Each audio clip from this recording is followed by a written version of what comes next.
Hello guys, welcome back to my channel honey Telugu audio books. నేను లేట్గా ఇస్తున్నానని చాలామంది కోపడుతున్నారు. కొంతమంది అన్సబ్స్క్రైబ్ చేసుకోండి అని ఇంకొకరికి సలహాలు కూడా ఇస్తున్నారు. నేను ఎవరిని పాయింట్అవుట్ చేయట్లేదు, ఇట్స్ మై మిస్టేక్. బట్ నా రీజన్స్ నాకున్నాయి. నేను ఆల్రెడీ అంతకుముందే చెప్పాను, చిన్న బేబీతో నేను వీడియోస్ పెట్టడమే ఎక్కువ, అది నేను డైలీ పెట్టడం ఇంకా ఎక్కువ. ఇప్పుడు ఏం చేద్దామని గోల్ కొనుక్కుంటూ టెన్షన్ పడుతుంది Mandakini. No need to worry madam, ఏమైనా ప్రాబ్లం వస్తే దర్శన్ సార్ ఉన్నారు కదా, ఆయనకు తెలుసు ఏం చేయాలో అని ధైర్యం చెబుతోంది మేరీ. సడన్గా అప్పుడే దర్శన్ నుంచి మందాకినికి కాల్ వస్తుంది. మందాకిని టెన్షన్ పడుతూ, కొంపదీసి ఈ విషయం గురించేనా కాల్ చేస్తున్నాడా, భయపడుతూ కాల్ లిఫ్ట్ చేస్తోంది. హలో అని అనకముందే దర్శన్ నిప్పులు కక్కుతూ, నేను అక్కడి నుండి వచ్చి ఒక్కరోజు కూడా అవ్వలేదు, రాత్రికి రాత్రి మొత్తం పెంట చేసి పడేశావు అని మందాకినిపై అరుస్తున్నాడు దర్శన్. మందాకిని ఏం తెలియనట్లు అమాయకంగా నటిస్తూ, ఏమైంది డార్లింగ్ అని అడుగుతోంది. నీ నంగనాచి నాటకాలు ఆపి వెళ్ళి ఇన్స్టా ఫేస్బుక్లో నీ గురించి వచ్చిన ఆర్టికల్స్ చూడు, అప్పుడైనా బుద్ధొస్తుంది నీకు అని దర్శన్ మందాకినితో అన్నాడు. రాత్రి ఆ లింగగాడితో ఉన్నావు కదా, ఇప్పుడు పోలీసులు అరెస్ట్ చేశారు అని కోపంతో ఊగిపోతున్నాడు దర్శన్. కొంతమంది నువ్వు వాడితో కలిసి ఉండటం చూసామని చెప్పారంట.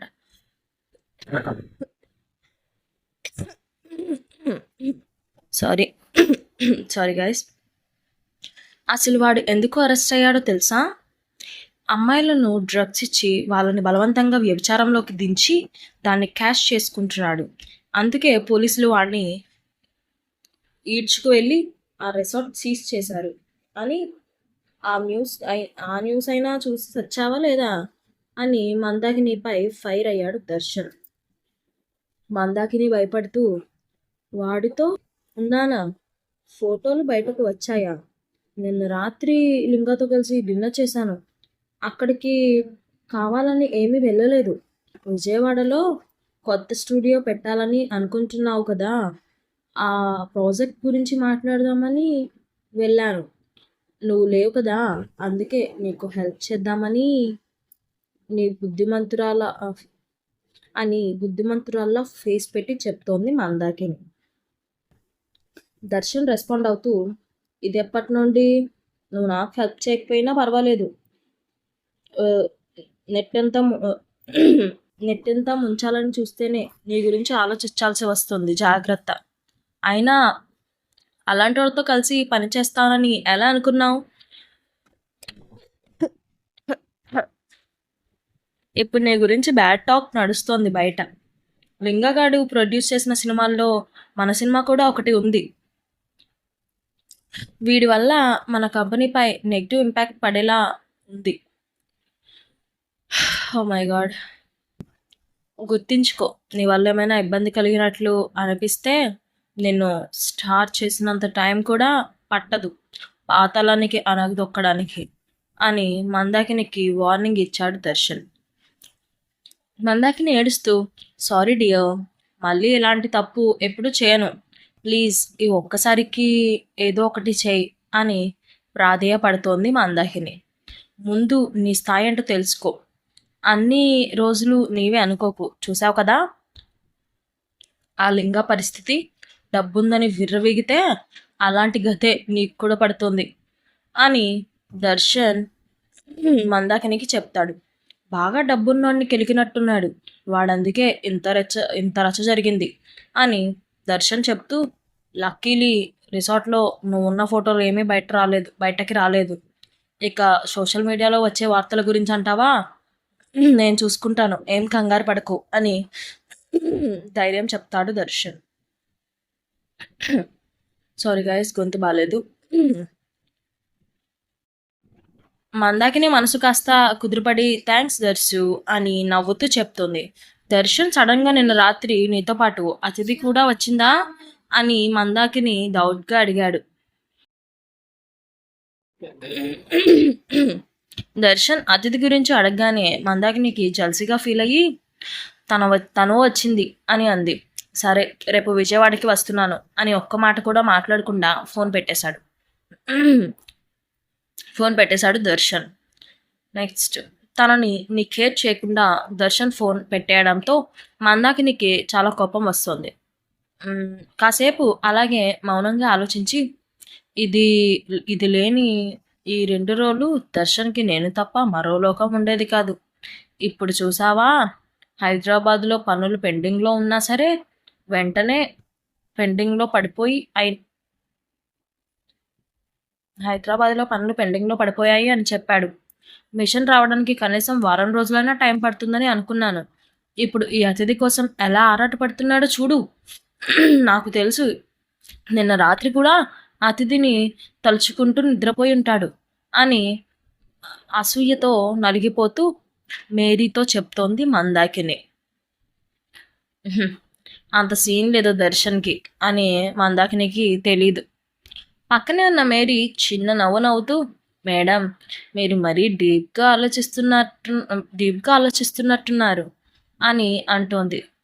నీకు తెలియదే, అయినా అతిథి అంటే నాకేం అసూయ లేదు. సొంత ఉండడానికి మెయిన్ రీజన్ ఇండస్ట్రీలో మంచి అవకాశాలు వస్తాయని. అందుకే వాడిని నా ప్రేమకు బానిస చేశాను. ఇక అతిథి అంటావా, దాన్ని ఏదో ఒక రోజు ఈ లోకంలోనే లేకుండా చేస్తాను అని కళ్ళు ఎర్రజేస్తూ చెబుతోంది మందాకిని. అప్పుడే అతిథి వచ్చి ఇంక వెళ్దామా, లగేజ్ మొత్తం కారులో పెట్టేశాను అని అడుగుతోంది. మందాకిని అతిథి కళ్ళలోకి కళ్ళు పెట్టి, నిన్న నేను క్లబ్లో ఉన్న సంగతి ప్రెస్కి చెప్పింది నువ్వే కదా, కోపంగా అడుగుతోంది. అతిథి చిన్న నవ్వు నవ్వి, నేనెందుకు అలా చెప్తాను అని కూల్గా సమాధానం ఇచ్చింది. ప్రెస్కి తనే ఇన్ఫర్మేషన్ ఇచ్చినప్పటికీ ఫేస్లో ఎలాంటి భయం లేకుండా నాకేం తెలియదు అన్నట్లు ఎక్స్ప్రెషన్స్ ఇచ్చింది. అతిథి మాటలపై మందాకినికి నమ్మకం కలగలేదు. చూడు, ఆ న్యూస్ ప్రెస్కి లీక్ చేసిందన్న విషయం నువ్వేనని నాకు తెలుసు. జాగ్రత్త. ఆ నిర్మాత దాస్ వెబ్ సిరీస్ భవిష్యత్తు ఇంకా నా చేతిలోనే ఉంది. ఇప్పటి నుండి అయినా ఒళ్ళు అదుపులో పెట్టుకుంటే మంచిది. మీ క్లాస్మేట్కి మీ నాన్న ఎవరో తెలిస్తే పరిస్థితి ఎలా ఉంటుందో ఒకసారి ఊహించుకో అని అతిథిని బెదిరిస్తోంది మందాకిని. మందాకినికి చెప్పింది విని అతిథి ఫేస్ డల్ అయిపోయింది. ఒక్క మాట కూడా తిరిగి మాట్లాడకుండా మౌనంగా ఉండిపోతుంది అతిథి. నీ చీప్ ట్రిక్స్తో నన్ను ఏమైనా చేసే ప్రయత్నాలు ఉంటే ఎక్కడైనా మానుకో. నీ ఎక్స్ బాయ్ ఫ్రెండ్ దర్శన్ నేను ఇంట్లో నుండి బయటికి వచ్చేలోపు నా ప్రాబ్లమ్ని సాల్వ్ చేశాడు. అది నా రేంజ్ అని గర్వంగా చెబుతోంది మందాకిని. పాపం మందాకినికి తెలియదు. తర్వాత దర్శన్ అతిథినే కావాలి నాకు, అతిథితో నాకు ఆల్రెడీ ఎంగేజ్మెంట్ కూడా అయిపోయింది అని వెళ్ళి జయకి చెప్తాడు. అది మనం తర్వాత చూద్దాం. మందాకినికి ఇలాంటి తప్పుడు విషయాల్లో దర్శన్ హెల్ప్ చేస్తున్నాడు అని తెలియగానే అతిథి మనసులో సూదులు గుచ్చుతున్నట్లు అనిపించింది. ఎంత కాదన్నా ఇప్పుడు దర్శన్కి నేను అంటే ఇష్టం లేదు అన్నది నిజం. మందాకిని లాంటి కన్నింగ్ మెంటాలిటీ దానికోసం నన్ను వదిలేశాడు అంటేనే బాధగా ఉంది అని మనసులో అనుకుంది అతిథి. కాసేపటికి డీప్ బ్రీత్ తీసుకొని ఒక చిన్న స్మైల్ ఇస్తూ, ఇప్పుడు నువ్వు చెప్పింది విని నేను జెలస్ ఫీల్ అవ్వాలని నువ్వు అనుకుంటున్నావా? That's impossible. నీకు ఒక నిజం చెప్పనా? దర్శన్ని నా నుంచి దూరం చేసినందుకు నేను నీకు థ్యాంక్స్ చెప్పాలి. ఇప్పుడు వాడు నా దృష్టిలో ఒక వేస్ట్ ఆఫ్ పేపర్ అని కేర్లెస్గా సమాధానం ఇచ్చింది అతిథి. మందాకిని వెటకారంగా నవ్వుతూ, చాలే నీ వేషాలు. నా దర్శన్ నీ లైఫ్లో లేకపోయేసరికి ఆ బాధ భరించలేక ఇలా నోటికి వచ్చినట్లు మాట్లాడుతున్నావు అని వెంటనే వాచ్లో టైం చూసుకొని, నువ్వెప్పుడు ఇలాగే మాటలతో నా టైం వేస్ట్ చేస్తూ ఉంటావు. సినిమా షూటింగ్కి టైం అవుతుంది, పద నీ కంగారుగా నడుస్తూ అంటోంది మందాకిని. అతిథి ఏమీ మాట్లాడకుండా మందాకిని వెనకాలే నడుచుకుంటూ వెళ్ళి కార్ ముందు మందాకిని వెనుక సీట్లో కూర్చున్నాక డ్రైవర్ నేరుగా సినిమా షూటింగ్ పాయింట్కి తీసుకువెళ్ళాడు. ఆ రోజు మందాకినికి పెద్దగా షూటింగ్ ఏమీ లేదు. చాలాసేపు ఖాళీగా కూర్చొని అతిథితో సేవలు చేయించుకుంది. ఆహ్, కావాలనే దాహం వేస్తుందని నీళ్లు తెమ్మనడం, ఒక్కో ఒక్కబోస్తుందని ఫ్యాన్ పెట్టమనడం, గొడుగు పట్టమనడం, అన్నీ ఆర్డర్ వేస్తూ అందరి ముందు అతిథి నా అసిస్టెంట్ అని చెప్పుకోవడం కోసం పూర్తిగా పనులు చెప్పి అతిథి అలసిపోయేలా చేసింది మందాకిని.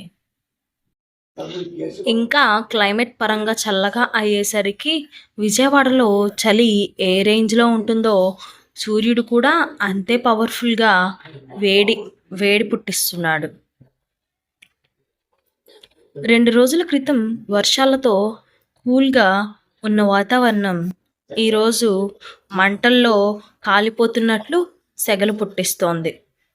దానికి తోడు షూటింగ్ స్పాట్స్ మొత్తం కొండ ప్రాంతం కావటంతో అతిథి త్వరగా డీహైడ్రేట్ అయిపోతోంది.